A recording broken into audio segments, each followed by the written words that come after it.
These men appear to be working on board a train, yet the government's case for High-Speed 2 makes the assumption that train time is downtime. I'll be asking the Rail Minister why the nation's auditors are so unimpressed.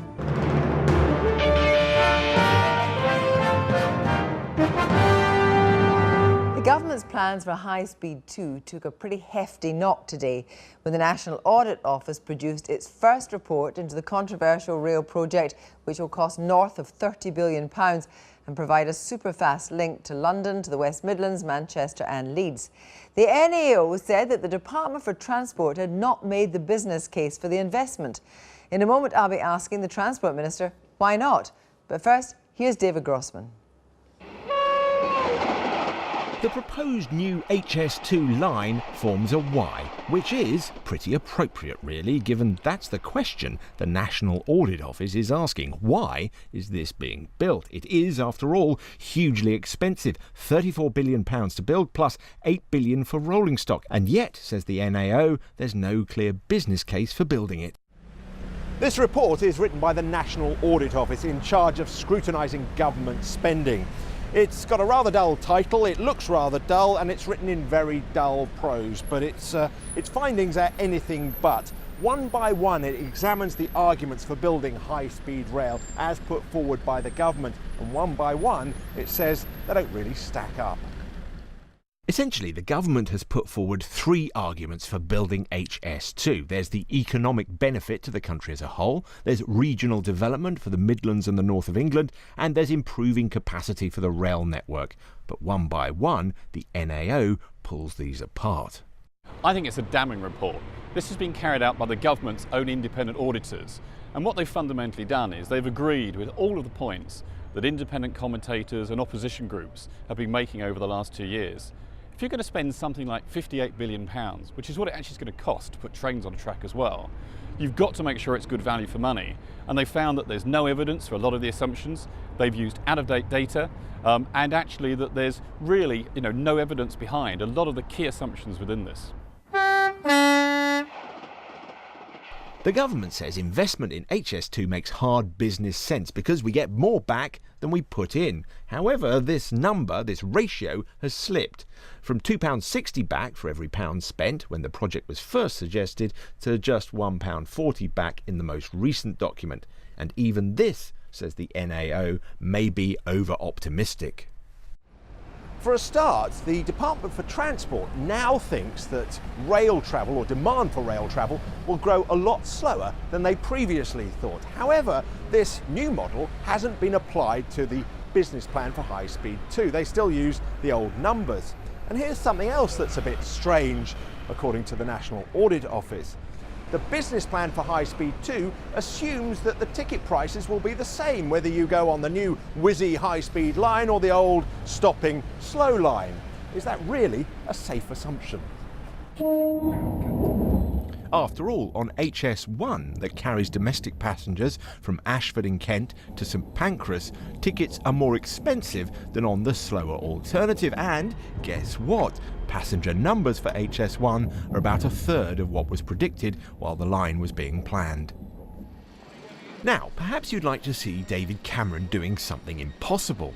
Well, here it is. The Prime Minister is working on a train.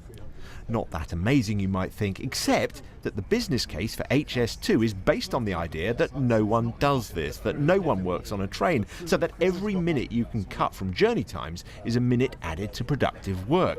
Now, you might think that the Transport Secretary would know that this is rubbish. After all, he's the man with the grey hair also working on the train. And what's this? The document they're discussing? Well, it's the plans for HS2, which, remember, assume you can't work on a train. Oh, the irony. But here's a strange thing. The Department for Transport's own research acknowledges that people actually do work on trains. And here's a funny thing. Their research also shows that if you cut journey times, people don't necessarily use the time saved to do any work. They actually enjoy themselves. And here's another funny thing. If you cut journey times beyond a certain point, they don't do any work at all. They figure it's not worth getting the laptop out. The next argument the government makes is rebalancing the country's economic geography, spreading jobs to the Midlands and the north of England. But, as we highlighted on Newsnight earlier this month, there's little evidence that this will actually happen. We found that what evidence there is suggests the capital city will benefit at the expense of smaller cities. What it's actually going to do is what it always does, is draw more talent and money into the capital city. It's going to make people commute from further out because of if a shorter journey time. Now, do you think someone in London's going to think, oh, we've got a high-speed rail link, there's a good play on at the Hippodrome at Birmingham, we'll nip up there and have a meal in Birmingham? Or do you think it's going to draw people to spend money in the capital, and it'll be the latter? The final reason we're told we need HS2 is to increase capacity. However, here the NAO says the Department for Transport has plumped for HS2 without fully costing the alternative ways of increasing capacity to see if they offered better value for money. It's clear the government has a lot of work to do to convince the auditors that its new high-speed rail line is worth the money. David Grossman, well, shortly before coming on air, I spoke to the Rail Minister, Simon Burns. Minister, this report into HS2 makes the bidding fiasco over the West Coast Main Line look like an oversight. I must say I don't agree with that at all. We obviously welcome the fact that the NAO has looked into the project, but where I have a difficulty with it is that unfortunately conclusions that they have made in September of 2013 are based on a business case that was prepared in December 11, and over the last 18 months there have been significant strides forward in developing the project, not least the announcement by the Secretary of State for Transport of the preferred route for the second stage of the project, which hasn't been included. The business case for the British economy of HS2 is based on assumptions that are out of date, and the assumptions before in terms of return were better than they are now. Well, I don't think that is correct. But it's what it says here. And in the report it does, but yes. but we find in a number of areas that we don't accept the figures that are being bandied about or some of the conclusions. This is the National Audit Office. This is set up for the very point of looking into projects such as this and making an assessment. And you're just simply rejecting what they say. I'm saying that we do not recognise some of the figures and some of the conclusions that they have reached in that report. Absolutely, because they are using data that is out of date, and we have moved forward so much in the last 18 months, and that has not been taken into account. Okay, here we have it. The data for the benefit of business travellers is certainly out of date, they say yours, because it doesn't recognise that people work on the trains. It says that it doesn't even account for the fact that people work on trains. Presumably you now work on the train, don't you? No, well, in a commuter train it's rather difficult, but I try to at times. But the methodology that has been used is that it's accepted worldwide for assessing that sort of report. But it's wrong. I don't agree with you. Let's go on to another one that actually is going to rebalance the economy.